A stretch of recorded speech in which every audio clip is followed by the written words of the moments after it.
यदि जन्म पत्रिका में बृहस्पति अष्टम भाव में बैठा हो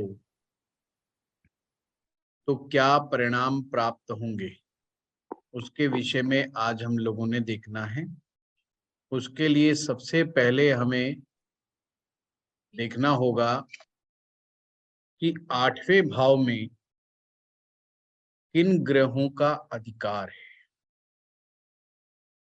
तो दो ग्रहों का अधिकार है, मंगल और शनि ग्रह। तो मंगल यहाँ पर गुरु का मित्र है, शनि शत्रु नहीं तो मित्र भी नहीं है। ऐसे में गुरु अपने कारक चीजों को कमजोर कर देता है, परंतु धन के लिए उत्तम साबित हो जाता है। ये ध्यान रहे, जन्म पत्रिका में अगर आप चाहें तो लाल किताब में इतने सुंदर सुंदर सूत्र दिए हुए हैं, उनको थोड़ा सा डिकोड करके गहराई में जाएंगे तो उन सूत्रों को आप वैदिक ज्योतिष में भी कहीं पर भी लगा देंगे तो चीजें फेल नहीं होंगी। जैसे अगर कुंडली में, वैदिक से मैं आपको समझा रहा हूं, वैदिक में कहीं पर भी बृहस्पति बैठा है और उस बृहस्पति को मंगल का साथ मिल जाए, बड़े ध्यान से समझना, मंगल ग्रह सपोर्ट कर दे, ध्यान रखना, ऐसा जातक दब के पैसा कमाता है। पैसा कमाने का विशेष सामर्थ्य ऐसे जातक के अंदर होता है। इसके वे अलावा बृहस्पति शनि का साथ दे दे या शनि बृहस्पति का साथ दे दे, व्यक्ति दिमागी रूप से बहुत ही गूढ़ विज्ञानी हो जाता है। तो इसीलिए अब यहां पर क्या हुआ, आठवां भाव मंगल का भी है और शनि का भी है, बृहस्पति जी महाराज आ गए। तो पहले चल करके देखते हैं कि लाल किताब उसके बारे में क्या बोलती है। लाल किताब क्या कहती है? बृहस्पति खाना नंबर 8, वक्त मुसीबत खुदाई मदद का मालिक, हर बला से बचाने वाला। अब ये कहता है जिसकी कुंडली में आठवें भाव में बृहस्पति हो तो ऐसा बृहस्पति खुदाई मदद करता है। खुदाई मदद कहते हैं गॉडली हेल्प, परमात्मा की मदद, ईश्वरीय मदद, उसे यहाँ पर खुदाई मदद कहा गया है। कि ऐसा व्यक्ति जब भी मुसीबत में फंसता है तो उसको भगवान की तरफ से मदद मिल जाती है। हर बला से बचाने वाला घर का बुजुर्ग, और वो अगर घर का बुजुर्ग होगा, ऐसा व्यक्ति अगर कोई घर का बुजुर्ग है तो हर बला से अपने घर को, अपने बच्चों को बचा करके रखता है। कब्रिस्तान का साधु जिसका सर राख से भर चुका हो, या तो ये होगा, या अगर वो सन्यास धारण कर ले, घर बार छोड़ करके दूर चला जाए, तो फिर वो जैसे हमारे ओगड़ लोग रहते हैं या जो नाथ संप्रदाय के लोग रहते हैं या नागा बाबा रहते हैं, अपने शरीर के ऊपर धूल जमा, वो भस्म जमा करके, उस तरह का सन्यासी होगा, यानी कि विरक्ति से भर जाएगा। आगे क्या लिखता है, बुजुर्गों का हो साथ जब रात करता, खजाना जर व माया आयु का बढ़ता। अब ये संदेश है उन लोगों के लिए जिनका बृहस्पति आठवें में है, कि अगर ऐसे लोग बड़े बुजुर्गों का साथ करते हैं, बड़े बुजुर्गों का साथ का मतलब होता है उनकी सलाह से काम करते हैं, कोई भी नया काम शुरू करना हो, कोई डिसीजन लेना हो, कोई बड़ा डिसीजन लेना हो, तो अपने बड़े बुजुर्गों की राय से अगर ऐसा व्यक्ति करता है, बड़े बुजुर्गों का सम्मान रखता है और उनके सानिध्य में रहता है, तो जर जर का मतलब होता है पैसा, रुपया पैसा, ये उर्दू का शब्द है। जैसे आप सुनते हो ना, जर जोरू जमीन, जर मैंने मनी, जोरू मीन्स वाइफ, जमीन इज अ प्रॉपर्टी, तो खजाना जर, वह माया आयु का बढ़ता। तो ये कहता है कि रुपया, पैसा, धन और आयु, ये चारों की चारों चीजें बढ़ती हैं उस व्यक्ति की। तो ये मैसेज है उन लोगों के लिए। उड़े खोपड़ी फिर भी जिंदा, सात फकीरी ना देगा, आठ बाबा ना बेशक बैठा, भेद गैबी बतला देगा। गैबी होता है वही रूहानी, छिपा हुआ, यह भी बतला देगा। बैठे शुक्र दो छह साथी, लावद होता ना वह होगा, दान सोने की लंका अपनी, शिवजी रावण को कर देगा। इसका तात्पर्य मैं आपको समझा देता हूं, जो नट सेल में लिखा है। अक्सर क्या देखा गया, ऑब्जर्वेशन क्या पाई गई है, जिन लोगों का बृहस्पति 8वें में होता है, अक्सर उनको अपना जन्म स्थान छोड़ करके दूर प्रदेश में जाकर के रहना पड़ता है। मैं शुद्ध हिंदी में समझा रहा हूं, लिखे हुए पे भी ज्यादा ध्यान ना दें। जिसके कारण कई बार माता पिता से दूर हो जाता है, या माता पिता की सेवा करने का उसे अवसर प्राप्त नहीं होता। अब यहाँ पर मैसेज छिपा हुआ है, जिसका भी बृहस्पति 8वें में हो, उसे अपनी जन्मभूमि छोड़ करके दूर जा करके बसना चाहिए, जिससे उसकी तरक्की उन्नति सुनिश्चित होगी। अब ये कहता है कि उस व्यक्ति को कई बार ह्यूमिलेशंस का सामना करना पड़ता है, क्योंकि लोग उसके बारे में कई तरह की अफवाहें फैलाते हैं। मंगल तथा शनि तथा मंगल के चौथे घर में होने से उसे विरक्त संन्यास धारण करने के लिए मजबूर होना पड़ता है। तो ये कहते हैं शनि और मंगल यदि चौथे भाव में इकट्ठे बैठ जाएंगे, तो उसे फिर जो हमने बात कही थी ना कि भस्म रमा लेता है शरीर के ऊपर, ऐसा साधु कब्रिस्तान का साधु बनता है। जो नागा बाबा लोग या अघोरी लोग जो होते हैं, ये अघोरी लोग भी अक्सर शमशान भूमि में ही अपना घर बनाते हैं। घर बनाने का मतलब वहां पे रहते हैं।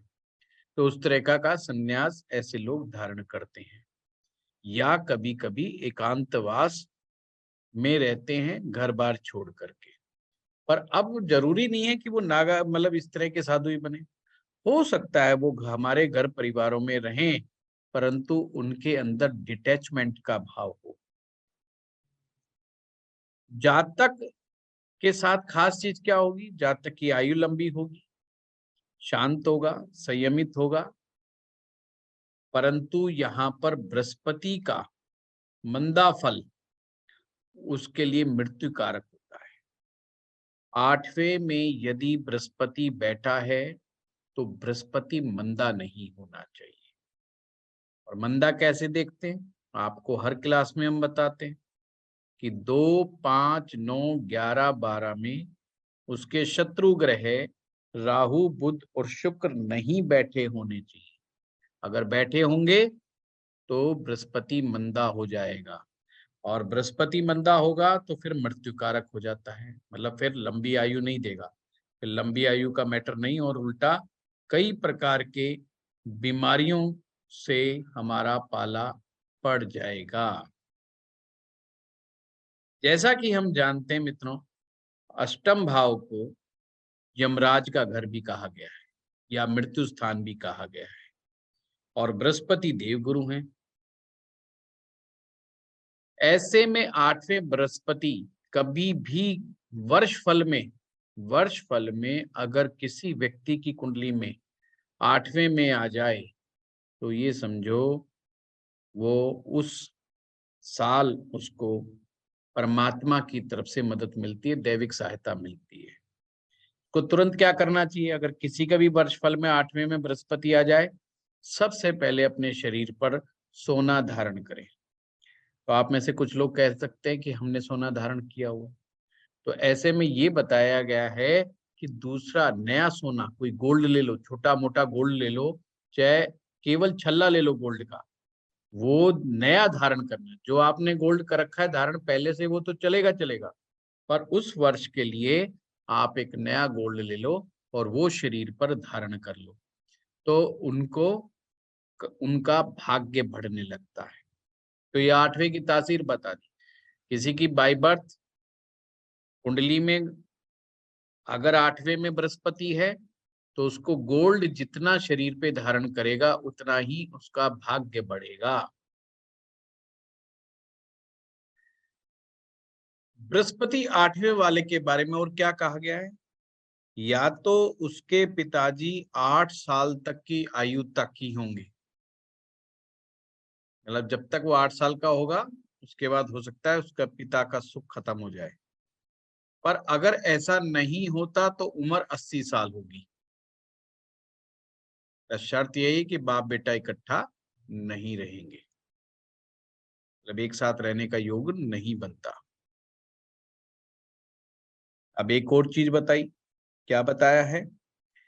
यदि बृहस्पति 8वें में हो और कुंडली के चौथे भाव में बृहस्पति के मित्र होंगे। बृहस्पति का मित्र कौन है? सूर्य है, चंद्रमा है, मंगल है।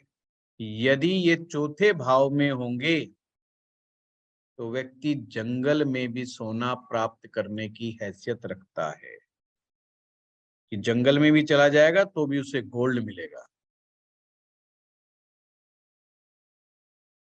और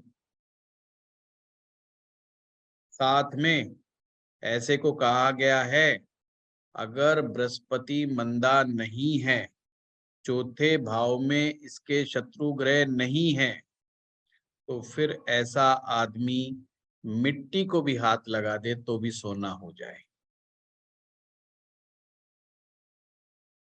तो ये सारी बातें क्या दिखाती है? ये तो बात पक्का है कि बृहस्पति अगर 8वें में होगा तो उस व्यक्ति में धन कमाने की हैसियत या शक्ति बहुत ज्यादा बढ़ जाती है। उसको एक स्पेसिफिक इंट्यूशन होता है, उस इंट्यूशन से वो आगे बढ़ता है और वो जीवन में बहुत अच्छी अर्निंग कर सकता है, बहुत बड़े बड़े सोर्स ऑफ इनकम डेवलप कर सकता है। बस शर्त एक यही है कि वो मंदा नहीं होना चाहिए। तो और क्या समझाया गया है? शुक्र ग्रह यदि कुंडली के दूसरे, छठे और 8वें में हो तो ऐसे व्यक्ति को लड़का या लड़के अवश्य होंगे, यानी कि लड़के ही लड़के प्राप्त होंगे। शुक्र दूसरे में, छठे भाव में और 8वें भाव में। ये केस वही चल रहा है कि बृहस्पति 8वें में, बृहस्पति 8वें में पर शुक्र भी यदि दूसरे भाव में या छठे भाव में या 8वें भाव में हो तो उसको लड़के ही लड़के होते हैं।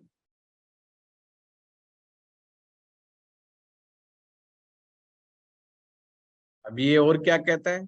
ऐसी स्थिति में शनि या मंगल चौथे भाव में या 7वें भाव में हो तो पैतृक खजाना मिलता है, यानी कि इंसेस्टर प्रॉपर्टीज जो है, इनहेरिटेंस, सॉरी, पैतृक संपत्ति जो है उनको मिलती है। पैतृक संपत्ति कहते हैं दादा परदादा से जो संपत्ति मिलती है, प्रॉपर्टी मिलती है, वो वाली प्रॉपर्टी उन्हें अवश्य ही मिलती है।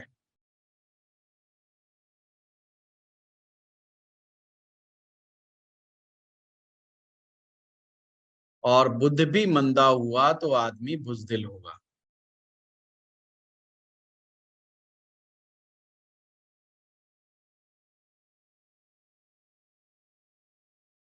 यहाँ पर एक चीज किसका ध्यान रखना है? अगर बृहस्पति 8वें में है तो उस बृहस्पति के साथ राहु नहीं बैठा होना चाहिए,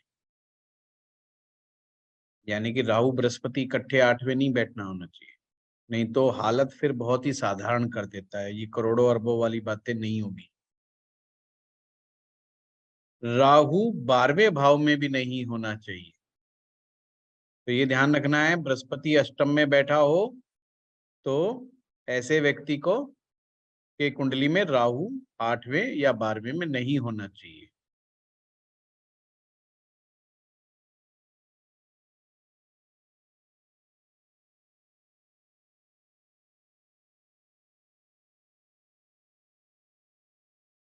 ये वही बात लिखी आगे, यदि 2, 5, 9, 11, 12 में बुध हो तो जातक बार बार जन्म लेने का दुख भोगे, यानी मोक्ष प्राप्त ना होगा। वही वाली बात है कि अगर बृहस्पति मंदा है तो उसको काफी कष्ट होंगे।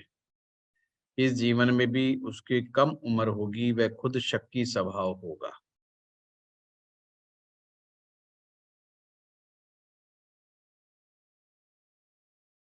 नेक्स्ट सेल में फिर से एक रिपीट करता हूं, जो मेन बात आई है। अब ध्यान से सुनना है। अष्टम भाव में किसी के बृहस्पति बैठा है, तो सबसे पहले चेक करना है कि वो मंदा नहीं होना चाहिए। अगर मंदा, कैसे चेक करेंगे? कुंडली के दूसरे भाव में, 5वें में, 9वें में, 11वें में, 12वें में राहु, बुध, शुक्र नहीं होने चाहिए। अगर है तो बृहस्पति मंदा है। बृहस्पति मंदा है तो अच्छा खासा धन नहीं देगा। पर अगर ये कंडीशन अप्लाई नहीं होती, मतलब ये राहु बुध शुक्र नहीं है इन भावों में, तो बृहस्पति उम्दा रिजल्ट देगा, बृहस्पति अच्छे परिणाम देगा। अब यहाँ पर क्या चीज जोड़ दी? चौथे भाव को जोड़ दिया, 4th हाउस को जोड़ दिया। ऐसे में बृहस्पति के मित्र चौथे भाव में बैठे हो, यानी कि 4th हाउस में सूर्य, चंद्र, मंगल जैसे ग्रह बैठे होंगे, तो फिर इंसान मिट्टी को भी हाथ लगाएगा तो सोना हो जाएगा। फिर वो जिस क्षेत्र में भी आगे बढ़ेगा, उस क्षेत्र में जीवन में बहुत पैसा कमाएगा। ये नटसेल में बात निकल करके आई है। और क्या निकल के आई है ध्यान देने वाली बात, कि जिसका भी बृहस्पति अष्टम में, उसको ठीक करने के लिए या और अच्छा बनाए रखने के लिए शरीर पर गोल्ड धारण करे। तो कोशिश करे कि अपने शरीर पर धीरे धीरे गोल्ड बढ़ाने का प्रयास करता रहे, चाहे किसी भी रूप में, रिंग के रूप में पहने, चैन के रूप में पहने, कड़े के रूप में पहने, वॉच भी पहने तो गोल्डन कलर की वॉच पहने, तो इससे उसका भाग्य बढ़ता है। ये मेन पॉइंट है। अगर बृहस्पति मंदा असर देगा तो ये ध्यान रखिए, चौथे भाव में फिर मंगल शनि इकट्ठे बैठ जाए या शनि भी बैठ जाए तो फिर डिटैचमेंट आ जाती है, और डिटैचमेंट आ जाती है तो वो सन्यासियों की तरह जीवन बसर करना शुरू कर देता है। ये भी अच्छा नहीं है। अभी अभी आपने देखा, शुक्र को इसमें साथ में जोड़ा कि दूसरे भाव में शुक्र, छठे भाव में शुक्र, 8वें भाव में शुक्र, अगर होगा तो लड़के ही लड़के होंगे। ये एक स्पेशल कंडीशन है, ये ऑब्जर्वेशन के बेस के ऊपर है, पर ये रूल नहीं। रूल मैंने आपको बता दिया।